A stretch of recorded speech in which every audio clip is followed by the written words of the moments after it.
What's up YouTube? Alex here for Snowbound Apothecary.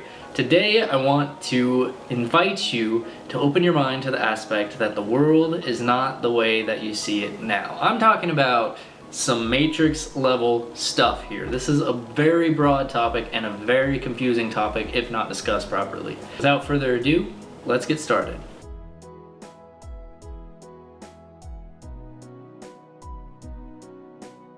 We're limited to 5 senses as human beings. 5 senses. And our 5 senses aren't even the max that they can be. There are fish out there that can see 2 to 3 times the amount of colors on the spectrum that we can. Birds, they see from side to side. Flies, they have little dots and other eyes inside of their eyes. And that's just sight. Perception doesn't even go only to sight. As you probably thought when you saw the topic of this video, he's just talking about sight here. I'm talking about all the senses and your sense of thought too. Your sense of cognitive reasoning in your mind. All of that applies to every single sense. Dogs, for example, have a heightened sense of smell. And also, what do their whiskers do? They're like another sense to them. They are their sixth sense. Spiders have a heightened sense of touch. With their little hairs that they have on their legs, they can sense the smallest of vibrations. Yes, we can sense vibrations too when we walk, and we can hear the vibrations sometimes if we listen closely enough, but that's not the heightened sense of vibration that they get. And that is just a few examples that I want to give in this video. There's a lot more out there that I'm not even going to mention. This begins to broaden your understanding that perhaps there's more to the world than what I can reason there is to the world with my senses. Now, I'm going to expand upon that a little bit and tell you that there is more to the world than you realize there is that you can see with your senses.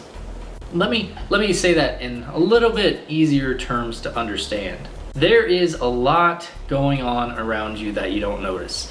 You tune out the smallest details of the day. For example, if there's a fan going behind you, you just hear the motor of the fan. Do you hear the swinging of the little dangly thing on top of it? I can't think of what it's called right now, but that's what you're getting in this video. Do you hear the swinging of the little dangly thing on top of it too, or do you just hear the fan? While you hear the fan, do you also see the reflection of the fan on other things, and perhaps the shadow of it while it moves? And while you see the shadow of it while it moves, the reflection on it, hear it and hear the dangly thing, do you also see the wall behind you? Do you see my face while you are realizing everything consciously in the room around you? Or are you limited to simply one sense at a time? You've got a one-track mind, you can only pay attention to one sense at a time, you can only hear so much, you can only think. You can't think while you talk. You can't think while you walk. You can't think while you feel around and be able to 100% give it all your thought and 100% of your feeling. That's the thing about perception. Perception's crazy, because as a human, we can perceive so much, but we limit it all. And that's that. How does this limiting process start? That's the question. How does it start? Where does it start with? It starts with when you're a kid. And I heard a great speaker once say this, so I'm going to probably butcher this, but I'm gonna try my best to quote it. Imagine you are sitting in a room as a kid. You're sitting in the crib in the room as a kid, and the window's open. It's a beautiful spring day. All the spring air is coming in. It's simply gorgeous outside. You are too young to know words, to know labels. All you know is pure reactiveness to the world around you, pure presence. That's all you know at this point in your life. And at this moment, a bird flies in through the window and lands right beside your crib. And this is a beautiful bird. It could be a blue jay, it could be a cardinal, it could be whatever. It's a beautiful bird. It's sitting on your crib and you're just basking in the moment. Maybe the sun rays are coming through the window at the same time, just making it look like it's glowing with majesty. And you're just basking in this moment. You don't know what happened. You haven't thought of a label for it yet. You are just 100% in the moment as a kid. And while you were enjoying this beautiful bird, your mom walks in and says, Aw, look, sweetie, it's a bird. Right there, you have established a label. And that moment isn't as magical because now you're thinking about it logically. Oh, that's a bird. Okay, I get it now. That's what that is. Okay, well, think about another time when you went to a beautiful place, maybe the Grand Canyon. We'll say the Grand Canyon. You went there, and as soon as you step out of your car and you look over that overlook and you see this beautiful Grand Canyon, what's the first thing that goes through your mind? Wow. That's not a label. That is an exclamation. Wow. Look at that. You're not labeling it. You are fully present in the moment because of the beautiful entirety of the moment that's presented to you.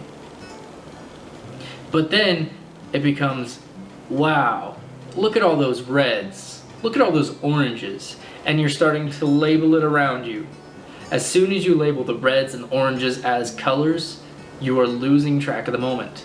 And slowly, your mind is clicking back into place that thoughtfulness of labels and logic. Labels and logic are great, but they have their time and place in the world.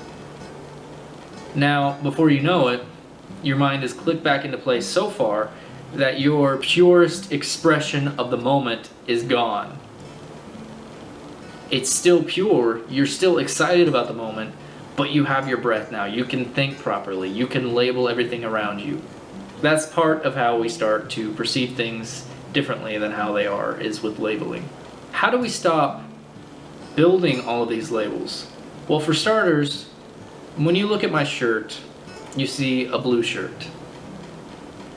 Can you think of something other than blue to call it? Don't call it shirt. Don't call it blue. The best way to describe it is energy, but even energy is a label. That's the tricky part of this.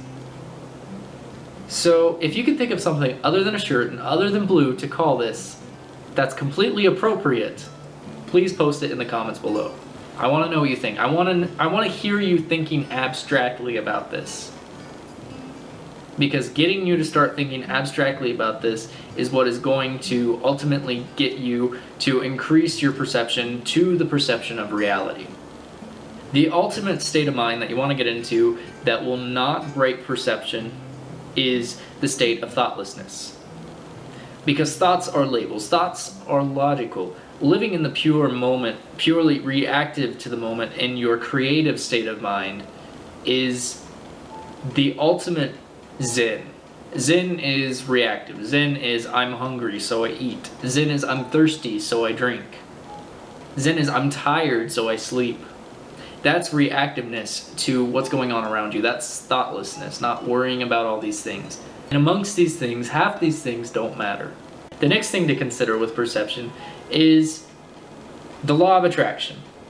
We all know it. Why is it that some people invest their complete selves into this law of attraction? There's got to be something to it, right?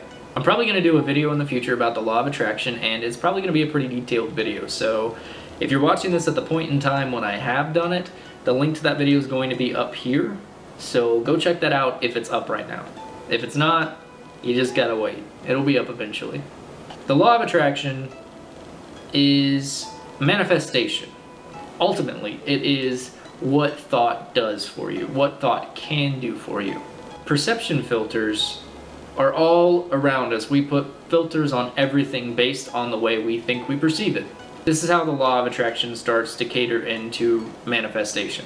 If you're thinking about marketing for your business in a positive light, you're thinking, I can do this, I can market to the best of my abilities. Rather than thinking in a negative state of mind and thinking, there's no way that I can do this. What are you going to be trying to do in both circumstances? If you're thinking about it positively, then you're going to give it your all to make sure that the positive side happens. If you're thinking about it negatively, then you are not going to be giving it your all, and you might not even be giving it any energy. And the amount of energy that you put into something is ultimately the yield that you will receive from it. How this aligns with perception filters is, if you have a positive filter, you see the world positively. If you have a negative filter, then you see the world negatively. And these are basic perception filters. There are a lot more perception filters out there. There's positive filters, like seeing the world in a loving light. Everything you see all around you is love. And there's negative filters, like seeing everything around you as hate. You're a grumpy person. If you're a grumpy person, then maybe you should start moving your perception filter to being love, to seeing the world as beautiful rather than destructive or chaotic or however you see it. You should start making that transition inside of yourself. At this point, you're hopefully saying, what can I do about this? Well, what you can do about this is you can start meditating.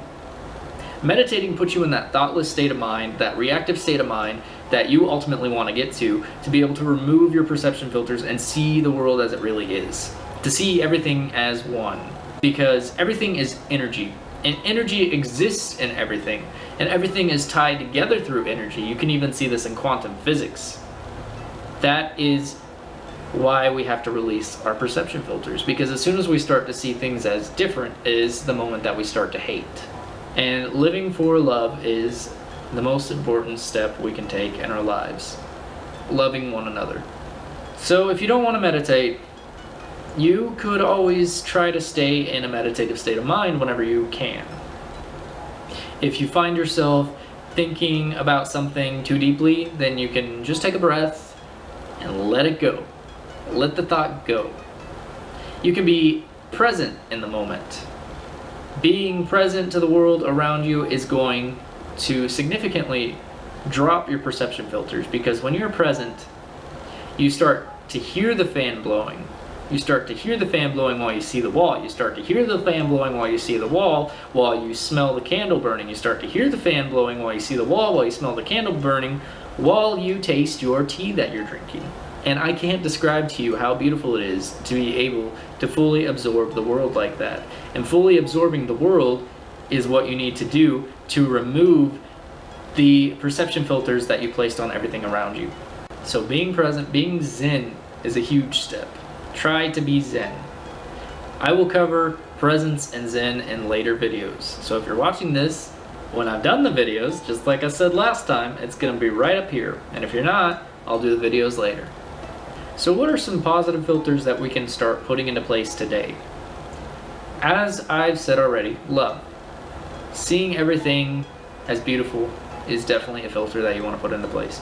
Seeing everything as one rather than separate than one another is one that you want to put into place. You don't want to be judgmental about people around you, because as soon as you start to be judgmental, you start to think too much. You start to fall out of the moment. And that is definitely not what you want in order to effectively remove your perception filters. Just try not to filter things out. Try to see them as they actually are. Instead of going outside and driving and you see 3 trees on the side of the road and you just see them as trees, then you've limited yourself mentally. I challenge you to try and find the name for these trees. Even that is establishing a label, but it starts to get you to think more uniquely to your current state of thinking. So if it's an elm, a yew, and an oak, then find out that it's an elm, a yew, and an oak, because then you'll see them as beautiful. You won't see them as trees, you'll see them as individual. Yes, everything is one, but everything is also individual. Everything is linked and everything is individually beautiful. Ultimately, you want to get to the state where you don't see it as an elm, a yew, and an oak. You want to get to the state where you see it as energy. You see it as bliss. You see trees as so much more than just trees. That's where you want to get. And try to just stop seeing the greenness of the leaves. Look for more than the greenness of the leaves.